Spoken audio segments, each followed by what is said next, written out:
It's a catchy wee number, that, isn't it? Quite like that number. That's no bad. It's just changed. Oh no.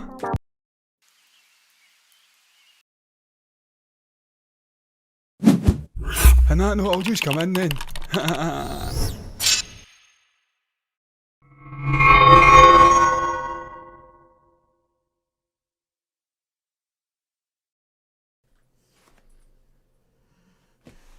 Guten Nacht and welcome to this Tuesday's movie news. Never yet, I'm speaking in Deutsch because I am wearing a Deutschland top, drowning my sorrows for the second time in the space of the 1 week after my second team get knocked out of the Euros by the Sassanics down south. Now I'll just have to support Denmark, but look, that's enough speaking because I have got Danish ancestry. That's enough speaking 800 years ago. That's enough speaking about football. Let's get into movie news. I'm here to speak about Black Widow. I felt like I'd already touched upon this movie. I think it may have been the initial reactions of those lucky few that got to go out and watch this movie. I want to say a couple of weeks ago, because I do recall the real rejects speaking and airing their thoughts on Black Widow and getting a little bit tanned by some people in their community for their thoughts. The fact it wasn't unbelievably glowing and positive. They had some issues with the movie. I'm speaking about it again though. This is a couple of weeks on and it's the actual reviews now that have come out and they're praising one particular actress and one particular character that she does indeed play in this movie. And I'm of course talking about Yelena Belova and the great Florence Pugh. And apparently she steals the show in this standalone prequel MCU movie. I was about to say something else here, but I don't actually know what the other thing was I was going to say. It left my mind as soon as it came in. Hello there, elevator, welcome in. But yes, we've got some reactions, shall we say, some reviews. I've actually got Rotten Tomatoes up as well, because I think I had Rotten Tomatoes up.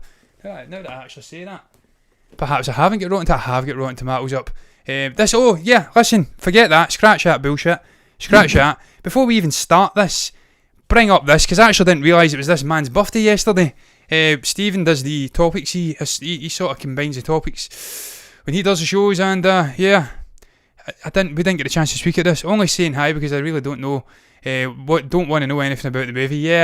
Thankfully, not too spoilerific. They're trepidatious, if that's the correct choice of word, and their use of words. But I'm going to go into Rotten Tomatoes, so yeah, I've seen this movie in the theatres, the trailer. I've not seen the movie, I've seen the trailer. Fucking looking forward to it, man. I have to say, I think it looks absolutely brilliant. But yeah, first things first, we're doing we'll bring this up first because that wasn't the actual image I was meaning to bring up there, but fuck it. But we'll use this. Mel Brooks turned 95 yesterday. I wasn't aware of this. I was looking through movie news. I discovered that the great man himself turned 95 yesterday. This guy's one of my absolute heroes when it comes to movie news. I've just seen something flying about in the room there, and I don't know what it is.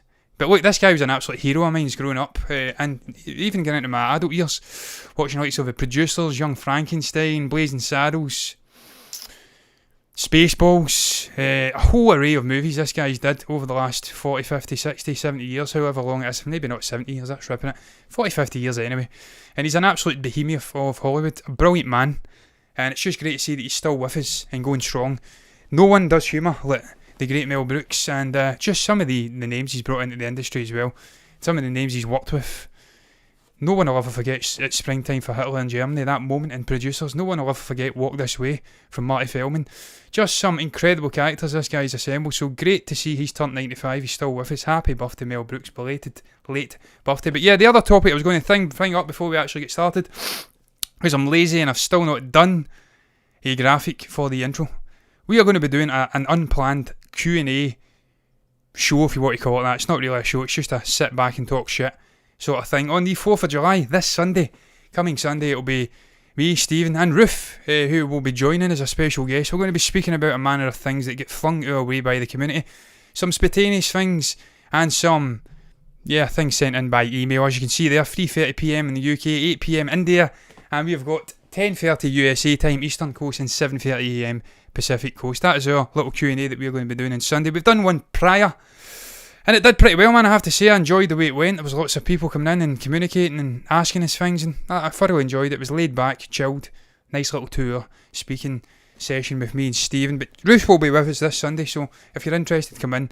Will you guys be talking about Abomination versus Wong being confirmed? I'm going to be speaking about that later on in this show, man. I have got two things regarding Shang-Chi? Is it a potential what would you call it, discarded, forgotten story featuring Captain America? And are they using that story and, I don't know, supplanting Shang-Chi in there in place of Captain America?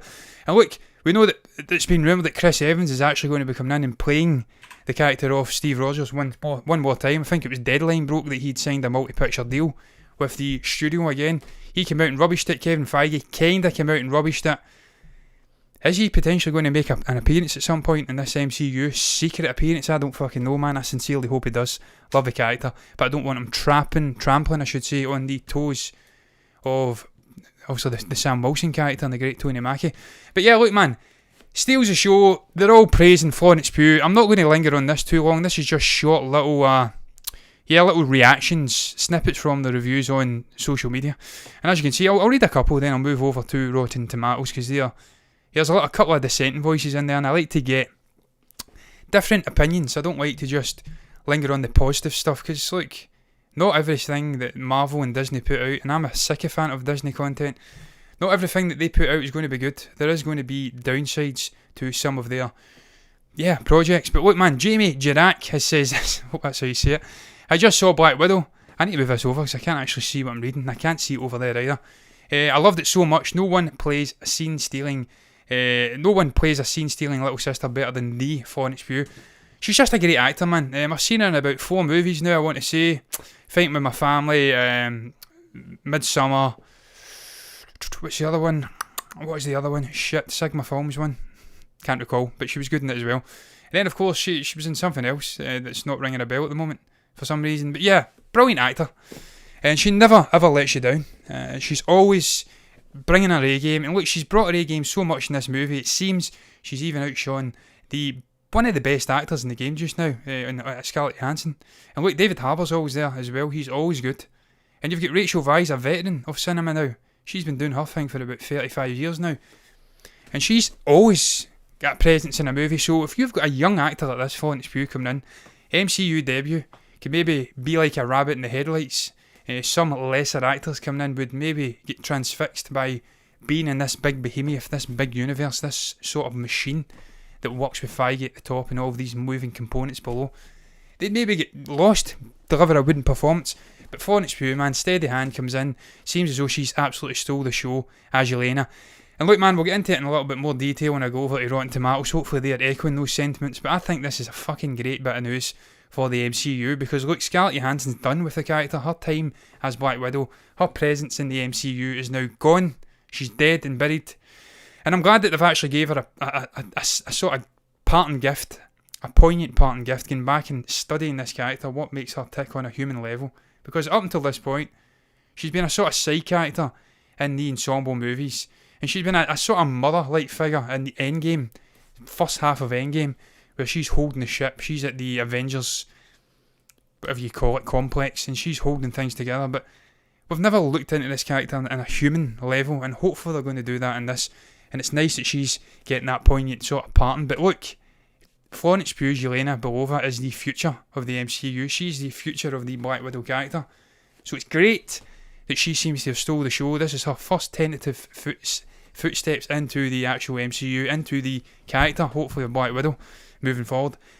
And it's great she started with a bang, man, because she's going to be the future. I'll read this one and I'll move over to Rotten Tomatoes, because I want to do more reading reviews over there and getting the dissenting voices, because I love reading dissenting voices, as I did say. This is, fuck knows, Leo and the Legend of the Ten Rings. I like that name. He says, Black Widow was an absolute blast. I presume this is a he. I loved the hand-to-hand combat in the film and the themes of family and heart. I also enjoyed the chemistry between Yelena and Natasha. Florence Pugh is a scene stealer as Yelena, with Scarlett Johansson, and Scarlett Johansson plays a great Black Widow. MCU is back. That's what it's all about for me, man. The MCU being back on the big screen. I'll get into that later as well. Chris Pratt's been out speaking about cinema and the theatre-going experience and why it is still the prime way to consume a movie. You can watch it on the TV in your house, you can watch it on an iPad, on a phone, whatever the fuck you want to do, but going to the theatres is still the thing to do if you want to experience a movie with like-minded individuals in a darkened room with no distractions. It is the place to be. And the MCU's back, man, in that very setting. So look, I cannot wait to see this movie. The trailers are just popping for me. I went to see A Quiet Place 2 last Sunday. And it just popped, man. There's something about an MCU movie in the theatres, and again, I'll be speaking about that. Ryan Reynolds speaking about it, and a specific part of a specific movie. Yeah, I don't want to speak about that. Moving on. But this is the Rotten Tomatoes. Going to have to go in and size this up a bit because my eyesight just will not. Still not going to stretch. This may not work. There you go. It may not work. I'll just go back to the previous article. It won't work because I can't read. I actually can't read it. I'd have to go and get my iPad. I cannot be fucked moving over there mid-show, bringing up a be right back screen. I just can't be arsed. So we'll read a little bit more of these social media ones. Needless to say, there is a couple of dissenting voices over in Rotten Tomatoes. Yeah, they're not really. That was breathing in a little bit sharper there. Yeah, there was a couple of dissenting voices, and criticising it, and that's fine. That means that it's not the perfect movie, and there's never a perfect movie out there, really. You can always nitpick, even in the great movies. Some issues. This is a solid movie, and that's all it really has to be, man. It only really has to be a solid movie that introduces Yelena and provides a fitting farewell to Scarlett Johansson's Natasha Romanoff. But here's the next little snippet of a review, if you'd like. It's coming in from Jazz Tanky. Is that Turkish? I don't know. I love Scarlett Johansson, but oh my god, Florence Pugh in Black Widow is brilliant. Every line was pure genius. You're seeing the theme here starting to expand out, that she is in fact the standout performance in this movie, and why that, I've already said why that's a good thing. This is Liam Crawley. Black Widow is pulse pounding. Don't know who these people are, incidentally. Best hand-to-hand combat the MCU has seen. That's a continuing theme as well. Hopefully that will be beaten when we get to Shang-Chi, because I want to see hand-to-hand combat in that movie. And look, I'll be speaking about Shang-Chi in a moment, potentially. I don't know what the next, it's actually Knives Out I'm speaking about next. I've not constructed this show together nicely. It should have been Shang-Chi next, continue the MCU theme. But yeah, it's going to be a very interesting setting in that movie, and I think that's going to lend itself to a sort of Bruce Lee hand-to-hand style story. So that may one-up this movie pretty damn quickly, a couple of months away, isn't it? Florence Pugh as a rock star retrospectively enhances the character of Natasha Romanoff even stronger. A worthy epilogue to an MCU pillar. She was an MCU pillar, she certainly was. A great character. Always looking her best, always being a nice sort of figure, a pillar in the actual Avengers team. So, as I keep saying, great to see she's getting her fitting farewell, because she deserves it. Great actor, great character. This is JFD. I don't know who the fuck JFD is. He's from movierankings.net. He won't know who I am either, and that's absolutely fine. He says this: really enjoyed Black Widow. Doesn't quite crack into the top tier Marvel, that's fine, but it's a more than solid spy thriller with a ton for fans to love as well. Happy Scarlett Johansson got her moment, and Florence Pugh is going to be a star fan favourite in the MCU for a long time. Hopefully it's Black Widow, because it is already been, there's a precedent being made in the actual comics. She did indeed play Black Widow in the comics, so it's there to tap into. Everyone loves Florence. I don't know anybody that hates her, apart from the bitches that were going after her for getting out with someone 20 years older than or something like that. I can't recall what that guy's age was, but yeah, people getting after her for dating and having a relationship with someone twice her age. That's her fucking choice. You don't need to like it. That is an aside. I've not seen anyone hating this woman for her acting. So I think most people will be delighted that she's going to be the next Black Widow. Delighted that this young, upcoming, charismatic face is going to be in the MCU. Because look, you can criticise the MCU, you can be Meg Ryan, you can be Jodie Foster, you can be Martin Scorsese, Francis Ford Coppola, but one thing that is absolutely certain is that if you get a recurring character in that franchise, you're going to be an absolute fucking superstar in the course of the next decade, man. If it comes back for that length of time, you will be a superstar, man. Because that is the gravitas, that is the pull, that is the fan base that franchise, that universe actually conjures up. But look, this is the last one I'm going to read. I've got 6 topics to speak about here. I don't want to linger too long, because I've already did this 2 weeks back, as I did say. Andrea Towers has said this: Black Widow is the movie I've waited over a decade for. Come on. A perfectly woven story, well, look, we'll get into that in a moment, that deftly balances epic Marvel action and quiet emotional beats. Scarlett shines, Florence Pugh is a superstar. If you love Natasha, you'll love this film. Well, I will love the film, because I do love Natasha, and I do love Scarlett. Look, I'm kind of being a little bit disrespectful there by saying, come on. This character deserved a movie. Less than 10 years. It should have waited less than 10 years to get its standalone movie. But as Scarlett says herself, and as Kevin Feige did say as well, he reiterated it, you wouldn't have had quite the same movie. You wouldn't have had the poignancy that surrounds that movie, because she would have just have been in your face. You would have barely connected with her. You get a standalone movie, it wouldn't have hit the emotional beats that this one does, and it wouldn't have gave you the opportunity to pass the baton over to a Yelena, to bring in a Florence Pugh. She wasn't about back then, I presume. And yeah, it just would have been, it would have been a different movie. So look, I can understand why she's waited 10 years for it, because the character certainly did deserve its own movie. She's a big enough name to demand her own movie. Anyone that's watched any of her other movies will attest to the fact she's an undoubted great actor of her generation. But look, man, I'm glad they've done it the way they've did it. They've got the bigger character stories out the way. She's died. She's been a pillar, an emotive sort of mother figure in the Avengers. Now she gets her standalone movie. And I'm even fucking happier that Yelena, this up-and-coming figure in the MCU, has shone like Sirius in the night and is now going to be the future moving on. Great to see it's doing good. Incidentally, I was going to speak about the Rotten Tomatoes score. It's currently holding an 86% fresh rating on Rotten Tomatoes. That's off of 83 reviews. I don't imagine it will go up and down that much in the ensuing days and weeks. Maybe drop down a little bit, may get into the 70s, but it's going to be a rated fresh movie. And I think that's a testament to Feige once again. 2 years out, he's waited and he's waited and he's waited to put this out in the theatres. The man has been proven correct, and once again, he knows what he's fucking doing, this guy. It's another rated fresh movie. And speaking about rated fresh and rotten movies, before I move on to this next topic, Furious 9, I think it is, I don't know what one we're on now, F9. It's dipped down into rotten. It's now into 59% or something like that. So, yeah, that movie has dipped into the rotten end of Rotten Tomatoes, and I don't know how to feel about that, because look, I've seen the trailer for that as well. It's fucking stupid, isn't it? It's just blissful popcorn escapism, and we need that in these times. We need that kind of movie in these times. Nothing wrong with it, man. That's why I loved Hobbs and Shaw. That's why I love Jason Stathams and The Meg as well. Sometimes you need a silly movie. San Andreas was a step too far in the silly factors though, so silly stakes. So Dwayne, get your shit together. Do some big bombastic action movies in the akin to a Bruce Willis of the 90s, but do it better. That's what I'm saying. But look, moving on, next topic. Knives Out 2 set photos have dropped. Rian Johnson has actually posted something up, the very first photo from the set. I think he's photographing a harbour, and it's a sort of metal thing that's holding the rope at the harbour. But that's not what I'm here to speak about. I will speak about that as well, though, don't get me wrong. I'll do Ryan is due. He posted a nice little tweet. And look, I respect Ryan. I've said this before. I didn't like The Last Jedi as a whole product. It had its moments. I maintain it's the most visually spectacular Star Wars movie to date, and that's all on Rian Johnson. The things I did like, probably contrary to the actual popular opinions regarding the negatives of this movie, were actually the Luke Skywalker stuff, Spark. The way he went out, most powerful Jedi of all time. What I'm saying is I respect this fucking guy. Great filmmaker. Differences aside with that particular movie. And I'm excited for this sequel. I thought the first one was brilliant. Ana de Armas, they get the cast just right, man. And I'll get into the cast in a moment, that's what I'm here to speak about.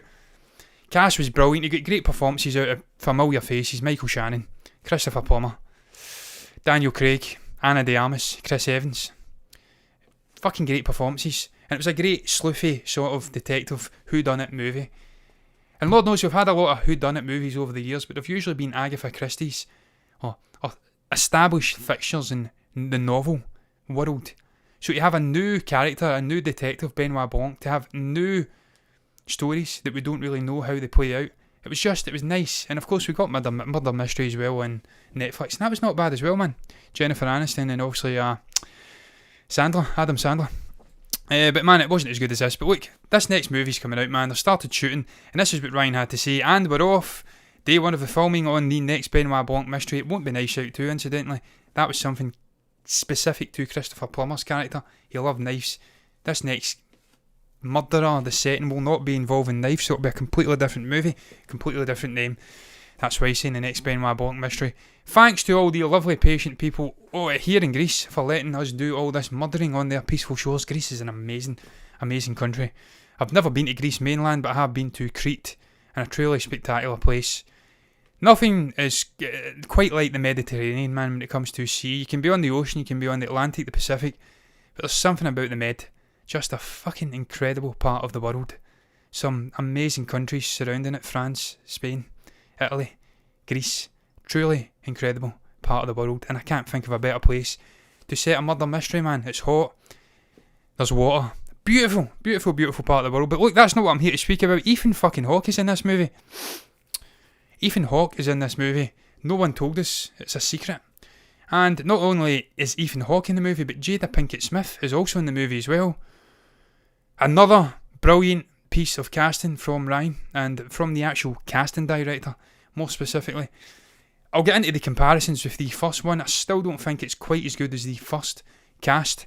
And as a whole, I think the first one was pretty special. When you put Christopher Plummer in a movie, you've already won.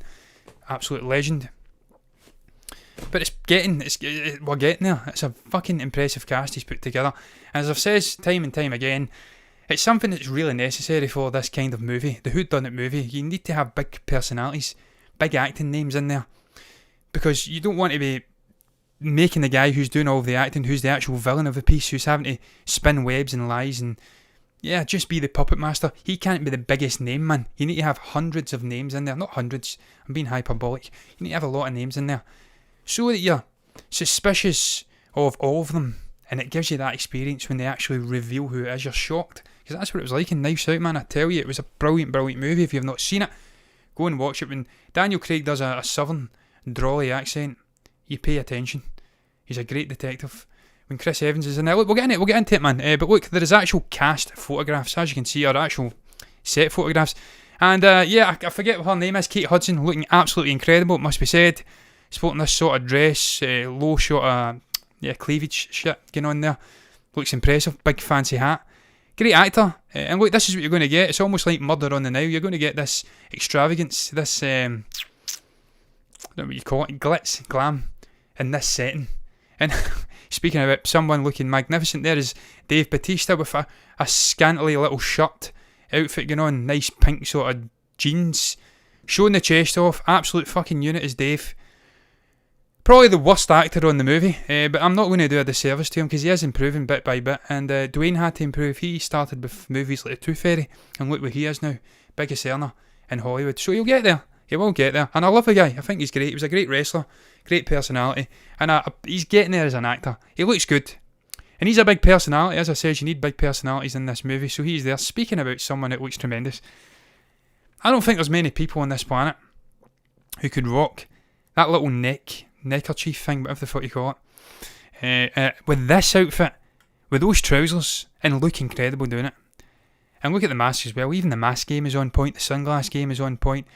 Daniel Craig, man, this guy's kept the gains from James Bond, as you'd expect. He just played him fairly recently. He's a fucking absolute superstar, man. I've got actual other photographs on here. It's from the Mail. I hate giving them clicks because, yeah, a rag. But look at Kate Hudson, absolutely tremendous looking. It's got the glitz, it's got the glam you'd expect. Dave Bautista's rocking up with the pink jeans. Excuse me. About to sneeze. I will sneeze. Yeah, it's not coming. Thank God. Rocking up with the pink jeans. I'm going to sneeze, I assure you. It's a hay fever. And there we do. There we have him. We have Ethan Hawke here. He's got the baby blue suit on. He's got the water pistol feeding it into Dave Bautista's mouth. There's a shot with him actually doing it. It's not here. Ethan Hawke is in this movie. What do I make about this? I think this is an inspired choice, man. He's a great actor. He's had his ups and downs. He's kind of been phoning it in recent years. If he brings his A-game, man, he will be an absolute standout in this movie. I'm absolutely certain. When you just pair that with that outfit, this guy just looks absolutely incredible. He's got the sort of no-break stuff going on with the trousers. He's got the loafers on. They mean business. And even that's reminiscent of a Bond weapon. Just brilliant, man. And then we've got Jada Pinkett Smith. She's somewhere. Look at Daniel, man. Look at this guy rocking this. He's rocking this sort of overshirt thing, and you can see the fucking pecs poking out. A joke. No one wears trousers like that and looks good, but this guy does it. He's got the lovely little understated white sort of, what would you call them? I don't know, plimsolls on, man. Just a cool guy. Looks amazing. Benoit Blanc. Cannot wait to see this.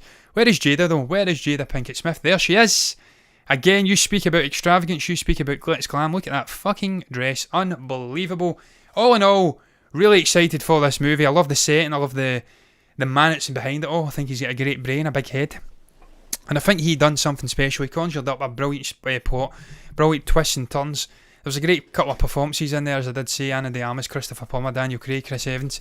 If he can get similar kind of performances out of these actors in this one, we're in for a treat, man. We are in for a treat. And I love the fact that he's pinned it around the detective. It's not different settings, it's not a different detective. It's Benoit Blanc. He's the one sort of coherent connection from the previous movie. That means, much like Agatha Christie, you can jet set across all of the different countries in the world. You can have different settings, different claustrophobic, expansive. He's the one thing that connects you. You can really move all over the place. But look, comparing the casts briefly before I move on, this is the current one. This is Nice Out 2, and as you can see, we've got Catherine Hahn in there, Dave Bautista, Daniel Craig, Jessica Henwick, Edward Norton's in there, Kate Hudson, Madeline Klein, Leslie Odom Jr., Janelle Monáe, Ethan Hawke, Jada Pinkett Smith. A diverse cast, a great cast, a different cast, a lot of acting talent in there, man. Catherine Hahn was brilliant in WandaVision, just superb. And I says when she got cast, it was a great, great choice. She's this kind of figure, this manipulator, and she'll bring laughs, she'll bring exuberance with the facial expressions. It's going to be great. Kate Hudson's brilliant as well. Leslie Odom Jr., I absolutely love that guy. I think he's incredible. Janelle Monáe's brilliant as well. So we've got a brilliant cast in there. I keep saying brilliant. Let's take shots every time I say brilliant. But when you look at the previous movie and you do a comparison, you can see that it is just a little bit better, that previous movie. You've got Daniel Craig, Chris Evans, Ana de Armas, Jamie Lee Curtis, Michael Shannon, Don Johnson, Toni Collette, Lakeith Stanfield, Christopher Plummer, Catherine Langford, and then you've got a couple of the lesser known faces down here. Frank Oz was in there, man. What more do you need to say? So all in all, I think the original was better, and he's going to have to go far with this one to actually get better performances, because when you look at that cast, it's a joke. So I think they have. I think he has assembled a decent cast, but it's not quite as good as the original. But look, it'll be a good movie, man. That's what I'm saying. I've spent way too much time on that. Let's move on to the third topic on the show, the middle topic, if you'd like. Shang-Chi. Seen the trailer just a couple of days ago. Reacted to it. Completely missed the abomination thing at the end. Somehow, someone actually pointed it out in the comment section, and I'm like, oh yes, it's Abomination. He's back. Very excited for that, man. A great sort of villain, and obviously took on the Incredible Hulk, and he did it with, some gravitas. So it's going to be exciting to see how he actually comes into this movie and how Shang-Chi handles him. It's a big villain for him to handle, and fuck knows he's going to need to do it well, because this should be an actual fixture in the MCU moving forward. I presume he doesn't die in his first movie. But look, this is the thing I was going to speak about. Now, I've actually read this in advance, and it's an interesting theory. It does seem like they're setting up a sort of fighting contest akin to Enter the Dragon, and that he's going to be centre of it, and he's going to be fighting, trying to get supremacy. And as you can see here, they're suggesting this could be a forgotten Captain America story that they are utilising in this movie, and I think this is perfect if they are indeed doing it, because as I said before, this character is the man out of time. He is the man out of sync with the culture, out of sync with Western values, akin to what Steve Rogers was when he came out of the ice in First Avenger. So it makes sense to utilise a sort of Captain America story from the comics, because this guy is almost like the cinematic replacement of Captain America. He doesn't have a shield, he's not a sort of morally rich figure, but he's that kind of out of sync, out of time character in a sense, so I think it's perfect. But the actual theory they say is they're utilising this fighting contest. There's a gallery of villains in there in the actual comics. As you can see, they utilise Crossbones. I think it's Steve Rogers dresses up as Crossbones, and you've got the likes of Electro, Rhino, Man-Ape, Scorpion. They all are fighting in this contest. Steve Rogers ultimately gets outed, and they all gang up on him, and actually Shang-Chi is involved in that story, and I think he maybe helps Steve Rogers out. So it's an interesting thing. If they are utilising this, they're going to have to do a couple of changes. Obviously, Steve Rogers isn't there, or is he? And Shang-Chi's going to have to come in and potentially infiltrate into this arena and try and take people down. I don't know if this is what they're doing, man, but the fact that he's fighting Abomination suggests that there is going to be some sort of contest thing going on there. This may be reaching, they may be miles out, but I love it, man. I'd love them to utilise a Captain America, Steve Rogers storyline for the aforementioned reasons. And look, man, for nothing other than to potentially fuel some rumours that Steve fucking makes some sort of cameo in this, and that he's maybe helping out Shang-Chi at some point. There was rumours that the guy signed a deal. He signed a multi-picture deal to return as Steve Rogers. I don't know if it's true. I don't know if he'll come back at any point. He may not. It'd be a long shot for him to come into a Shang-Chi movie, because he'd almost definitely overshadow Shang-Chi and Simu Liu. But Abomination, it's very interesting, man. Kevin Feige was out speaking about this as well. I've got another interconnected little topic, and he confirmed it is indeed Abomination. It's going to be in this movie. As you can see, I don't know how the fuck I missed this. Even now, man, I'm not even sure if I'm tripping here when I say Abomination. I don't know if I'm losing the plot. What was Abomination the one that was in The Incredible Hulk with Edward Norton? I don't know. Maybe I'm losing the plot. Maybe it isn't him. Maybe it's from a different movie. But I know the character anyway. It doesn't even matter. The name rings a bell. And I missed it, as I did say. I completely fucking missed it, man. In the trailer, I completely missed. Someone actually commented down below. It says, "Oh, it's Abomination. He's making a return." I'm like, "Oh, yeah, so it is." And as you can see here, they quickly speculated that this was a familiar MCU character, Abomination, and Wong facing off. And it is indeed. Kevin Feige's come out and says, yes, it's not Abomination, isn't fucking that character from Incredible Hulk. It's from fucking... I have to search this character up. Hold on, I'll come to me. 2 seconds, I'll actually bring it up. I need to search this character up to see if I'm losing the plot here. We'll do it live. It's nice to do things live. Let's see, am I losing the fucking plot? Let's search Abomination up. Abomination. Bring him up. Yes, the MCU. Was he in? What was he in? Let's see. Abomination, Tim Roth, The Incredible Hulk. It was The Incredible Hulk. I was fucking right. Thank God. I nearly had a mental breakdown there. Yeah, well, anyway, go back. Nearly had a mental breakdown there, man. I thought I was losing the plot. I thought it wasn't the Abomination I was thinking of. It was Abomination. And he is back, and it is Benedict Wong facing him off. And as you can see, it is indeed a sort of competition, a fighting thing. So they are potentially utilising this Captain America storyline, and that's very interesting. Jerry Linger, I can't read, sorry, I'm blind from this distance, pretty much. WandaVision made no sense in the last 3 episodes. I'm trying to remember the last 3 episodes now. Was that when it kind of went sort of crazy and was bamboozling people? Vision was coming in. There's a lot of things, and yeah, I didn't mind it. I thought WandaVision was probably still the strongest of the TV shows we've got yet, and yeah, I didn't mind it. The ending disappointed me a little bit because I thought Stephen Strange had to come in because it was kind of his job. He's the Sorcerer Supreme. He fucking deals with magical things like this. So for him not to turn up, I thought that was a bit stupid in the writing. And of course, Kevin Feige came out and explained it, but yeah, stupid. I think Black Widow will be okay, but nothing special. That's kind of what people are saying. It is a fair outing for the MCU. It's a solid return. It's not special. The special thing within is Florence Pugh and Yelena Belova. Not as good as Jason Bourne or Casino Royale, James Bond. Are you talking about Black Widow here? Not as good as Jason Bourne. I thought the Jason Bourne movies were brilliant. Absolutely loved those movies. Incredible. Matt Damon, superb. Casino Royale was fantastic as well. Yeah, I actually loved Daniel Craig as a Bond. A lot of people shit on him. I think he's one of the best. He's certainly better than Pierce Brosnan, that's for fucking sure.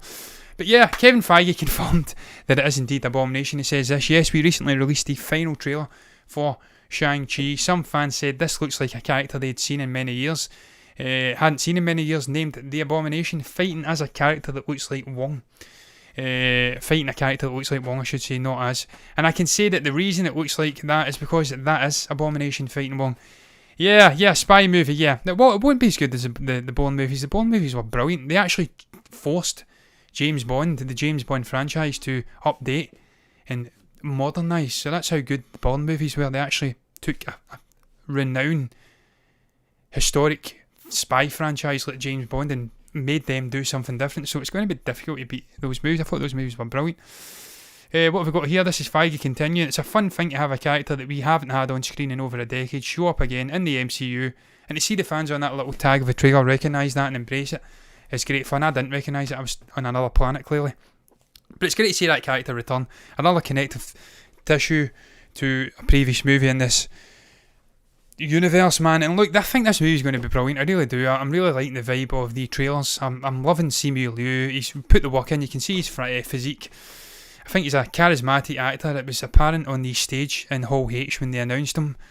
And I'm really, really looking forward to this and what it's going to do for the actual Avengers, the Avengers and just the universe moving forward, because we're kind of losing. We've lost Black Widow. It's looking like Yelena will come in and replace her, and we're semi-losing Clint Barton. I think it's going to be his daughter that's taking over potentially, Hayley Steinfeld.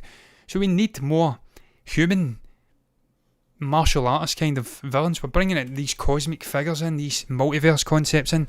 We need to chain ourselves to the human scale as well. We don't want to go all fucking massive every movie. The best female spy movie I've seen is The Long Kiss. The Long Kiss is good. I can't speak clearly. The Long Kiss, Good Night with Samuel L. Jackson and Gina Davis. I need to watch that, man.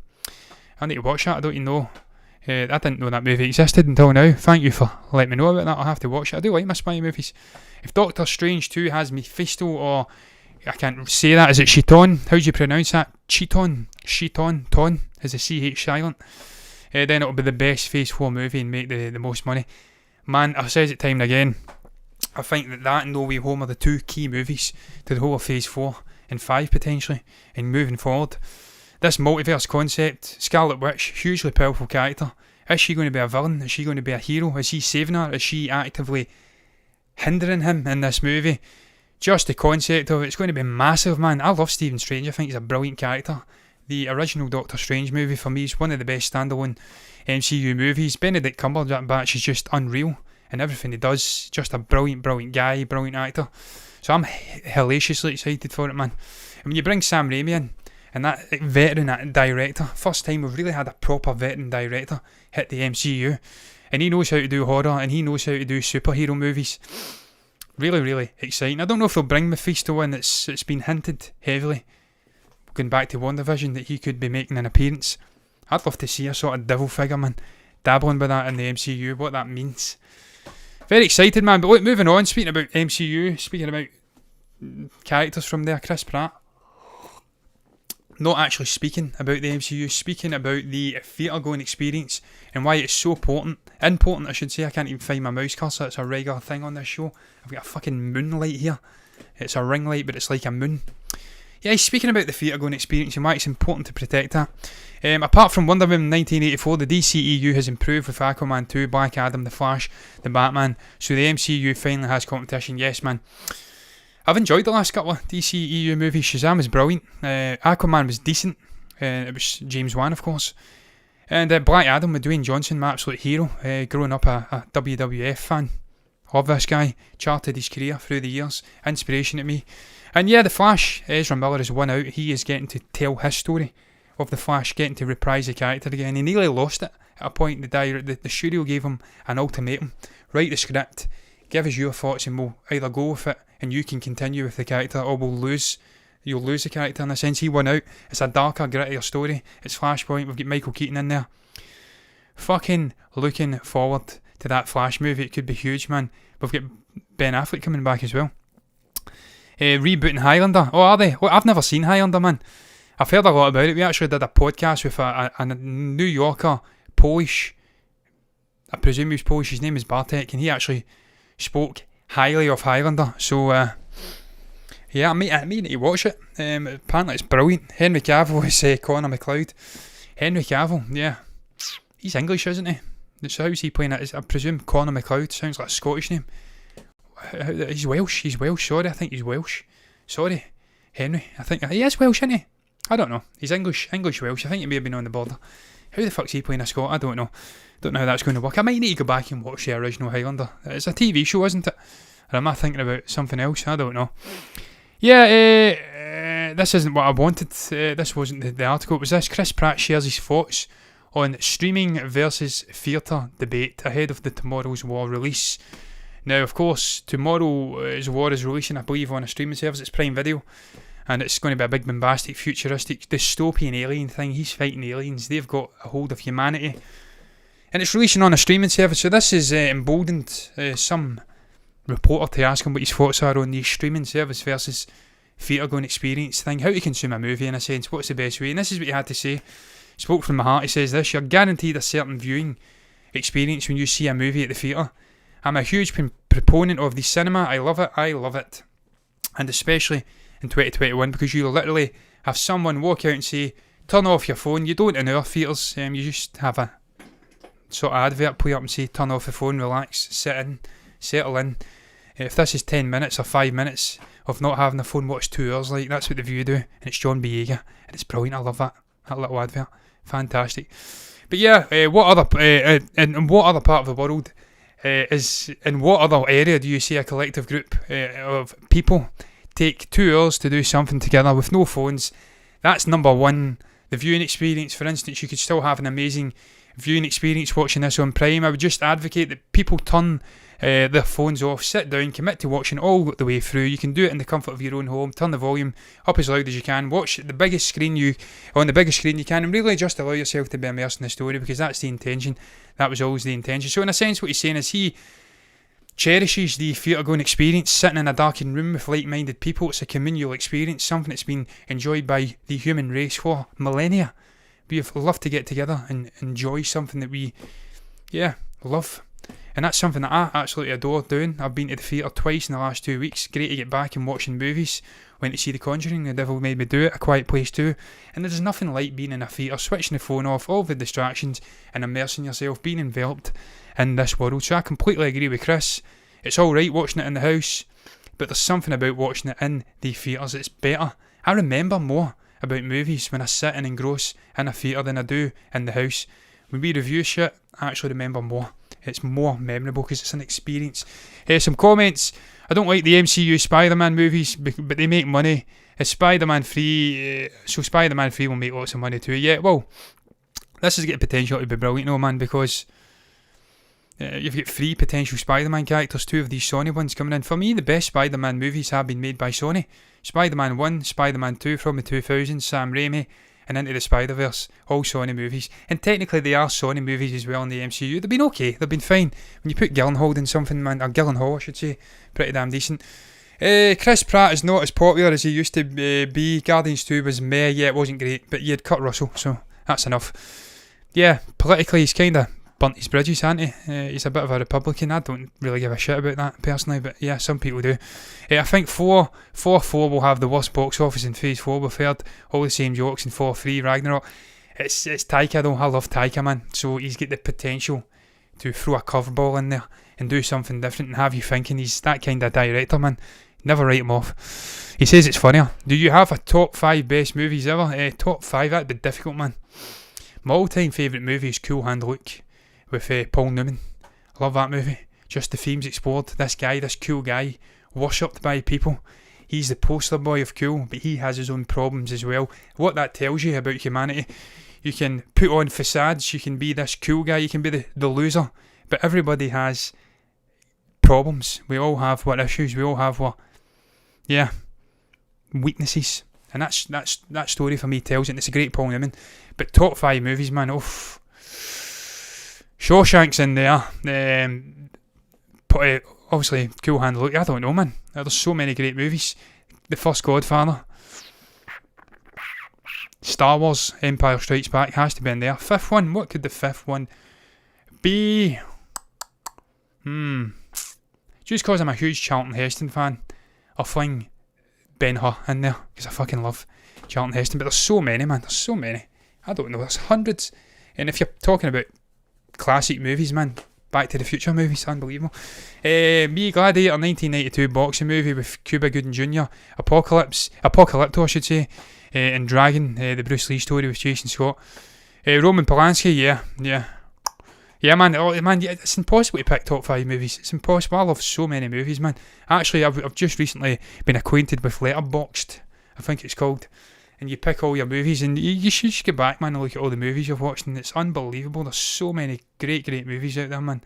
Even the likes of Denzel, Malcolm X and stuff like that, Will Smith, Ali, Denzel, pretty sure, was it Denzel that did The Hurricane? Some fucking incredible movies, man. So yeah, you think The Boys TV show is better than WandaVision? Yeah, I love The Boys, man. I think it's incredible. I just love Carl Urban. It's a great concept. The heroes are actually the villains. I fucking love that show. So I probably would rate that higher than WandaVision. I think WandaVision's a completely different beast though, isn't it? It's a sort of try to be artsy and all these sort of multiverses and stuff like that. TV shows, jumping decades, different kind of TV show. But yeah, I probably would rate The Boys. Do you think Smallville is better? I've never seen Smallville. I missed that completely. But I presume it probably is. A lot of people love it. It spanned multi-seasons, and it's Superman, the rise of Clark Kent, so probably is, man. But yeah, getting back to this topic, man, briefly, Ryan Reynolds has sort of come in, and it's a similar theme. He's speaking about theatres, and the experience of being in a theatre and how he misses it. But he says this, he's speaking about, obviously, the moment when Chris Evans says Steve Rogers picks up the actual Mjolnir for the first time in Endgame, and the experience of being there in opening night and the fans and the audience exploding and absolutely loving the moment and being there as a communal I should say, experience, and just forgetting about all your fucking issues in life and stuff like that. And he spoke about this and he says, maybe I'm emotional because of everything that's going on in the world, but I was sobbing this morning watching that. That's some of the most beautiful big budget action filmmaking that I've ever seen. That's one thing I'm really looking forward to and that I really miss in a movie theatre and watching a movie that way. It's a unique experience. He's speaking about this moment here when the shield gets lifted up and he absolutely beats the shit out of Thanos for a brief couple of minutes. I have to tell what we've got that playing. I have to tell you, man, that was one of the great moments for me as well in that movie. There was a few, the portal scene, a lot of great moments, but for me that was incredible. As you can see, I've got the shield behind me. I absolutely love Captain America. Do you say theatres? We say both. Usually cinema, but we also say theatres as well. One of the great moments for me in that movie, hair raising, goosebumps inducing, him lifting Mjolnir, the payback to Age of Ultron. Just an incredible moment. Sadly, we don't have that experience over here, though it's much quieter. People frown when you even burp or fucking breathe in the theatre. But over in the States, man, I can imagine that's something that's really been lost. Going to the theatres with a couple of hundred people and screaming at moments like that, really immersing yourself and enjoying it. So, much like Chris Pratt, much like Ryan Reynolds, I actually agree that there's something been lost, and I cannot wait to get back, man, to the theatres and see these big budget movies, man. I love the MCU. I know there's a lot of people hate it, but I fucking love it. Endgame was a fan service movie, not a proper movie, unlike Infinity War. Yeah, you're probably right. Infinity War was the better movie, just because Thanos won, and just the story of this villain. It really didn't humanise him, but he's one of the great cinematic villains for me, man. And it was that movie that cemented it. So the way it ended with him sitting in, I believe it was the Philippines. Just looking out. Obviously, it wasn't the Philippines in the movie, but it was filmed in the Philippines, I believe. Fucking incredible movie. But I love the Endgame as well. You're right, it was fan service, so it was bringing all of these characters back. It was giving us sort of, cheering moments, portals. But what Alan Silvestri does, the Avengers theme. I don't know if it is, man, but incredible theme. Next topic though, man. I've screwed it. Didn't mean to do that. Have I moved on? I haven't. This is the next topic. This is going to be the last topic, man. I'm not speaking about that final one. It's shite. Star Wars. Changing Slave 1. Taking the Slave 1 name away. Disney they're offended by Boba Fett's ship name. They've took it away. People are going off their head. Don't give a shit. I just don't care. I don't care about Boba Fett, really. I don't care about the name. It's still going to be Slave 1 to me. Means nothing to me at all. They can call it Boba Fett's ship. They can call it Slave 1, Slave 2. I don't give a fuck. The best theatre experience for me was Jurassic Park 1. I tell you, man, I was about to say Stephen, I don't know why. Losing the plot. It was my first ever movie in the theatres that I went to see. First one. I was 4 years old. Went to see it. Unbelievable experience, man. So for me, that does stick out as one of the great experiences. That's where I caught the bug. That's when I went to see. Started going and seeing movies. I fell in love with the experience from that day onwards. I'm curious about Avatar 2. Will Avatar 2, 3, 4, 5 be any good? Probably not.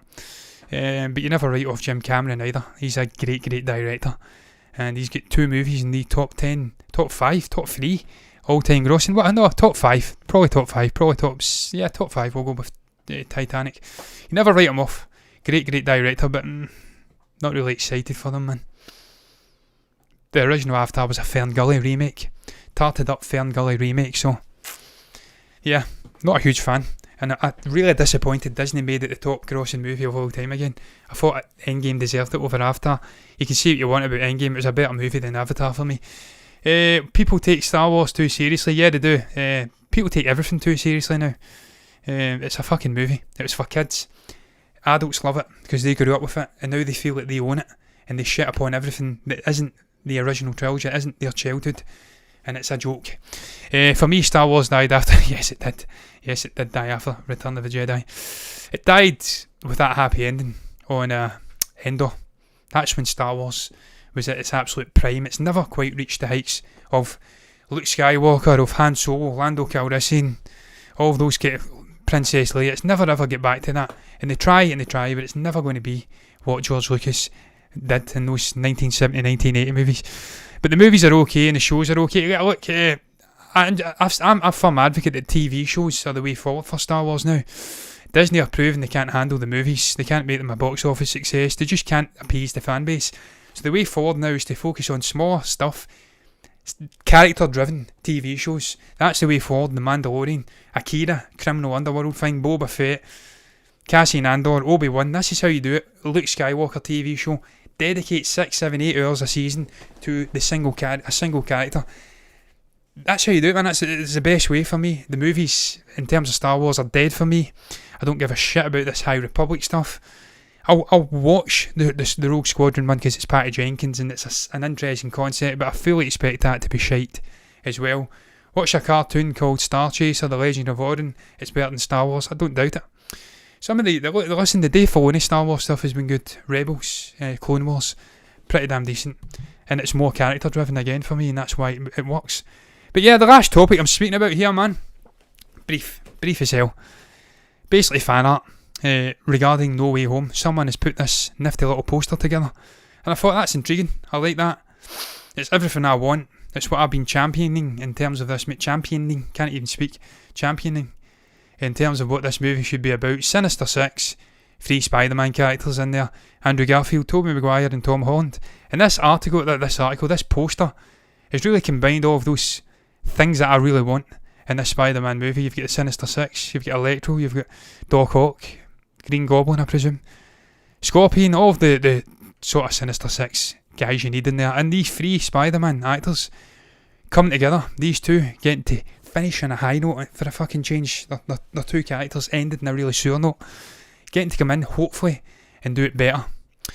I think that's a great poster, man. I hope this is the route they're going down with this movie. This movie has the potential to be really, really good, or really, really, really bad.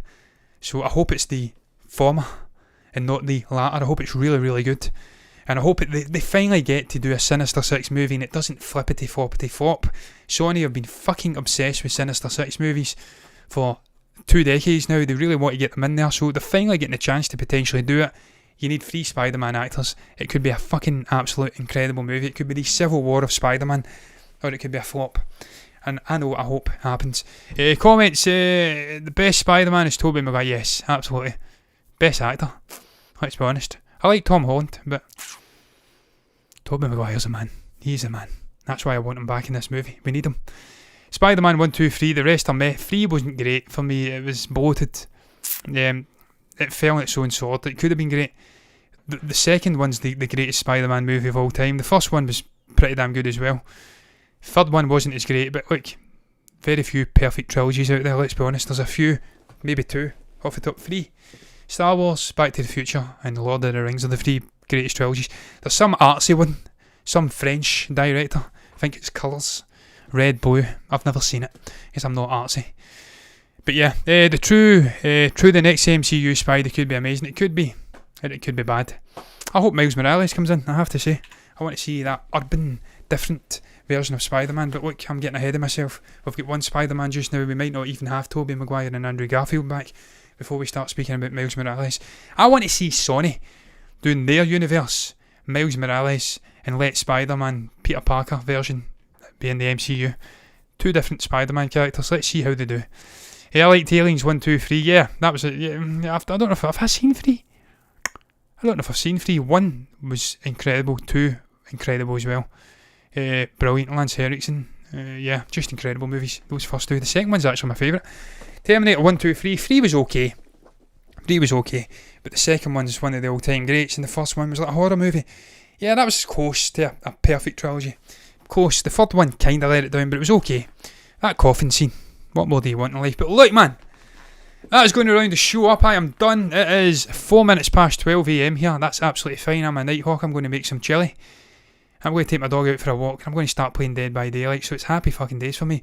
It's just starting the night for me. But the show's over, sadly. What's your thoughts on the topics I touched on? Maybe you can share below if you're watching this after the live and you want to share your thoughts and you feel compelled to do so. What's your thoughts on Yelena Belova, the Florence Pugh character popping in the upcoming Black Widow movie? She's a standout. What's your thoughts on that? Do you think that's something that you're excited about. You think the future for Black Widow featuring Florence Pugh is bright. You can comment below if you've got anything to say about that. The general reviews of this movie as well, 86% rated fresh on Rotten Tomatoes. What was your thoughts on Nice Out 2, Ethan Hawke getting in there, Jada Pinkett Smith, it's starting shooting? What's your thoughts on that? Any of the other topics, man? You can comment below and share your thoughts if you've got anything to say at all down below in the comments section. You can also like the video if you've enjoyed it. Subscribe to the channel on YouTube. Hit the follow button over on Twitch if you're watching over there if you want to see more content like this in the future. And if you do, you'll see me and Stephen back tomorrow reviewing Loki episode 4. I'll be back on Thursday doing more movie news, and we will be reviewing a Danush Indian movie on Friday. Even now, I don't know the name of it. I've got it on a tab on my phone, but we'll be reviewing that as well. And we get movie news in general throughout the week. But look, if you want to see that, you can subscribe, follow. If you don't, that's absolutely fine. But look, until then, I am done regardless. Sweating like a rapist. It's very warm here. Bye-bye.